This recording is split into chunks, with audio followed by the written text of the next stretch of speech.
Hi అండి, నేను మీ స్వప్న. ఈరోజు మామిడికాయ తొక్కు పచ్చడి ఎలా చేయాలో చూద్దామండి.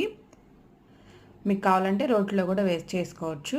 నేను మిక్సీ జార్లో వేస్తుండే. మామిడికాయ ముక్కలు, ఒక కప్పు మామిడికాయ ముక్కలు తీసుకొని మిక్సీ జార్లో వేసేసుకోవాలి. అర స్పూన్ పసుపు, అర స్పూన్ జీలకర్ర, అలాగే ఒక స్పూన్ సాల్ట్,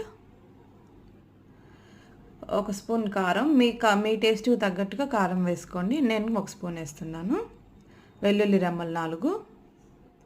మొత్తం మిక్సీ పట్టేసేసుకోవాలండి. కచ్చాపచ్చాగా వేసుకుంటే బాగుంటుంది టేస్ట్, మెత్తగా అయితే బాగుండదు.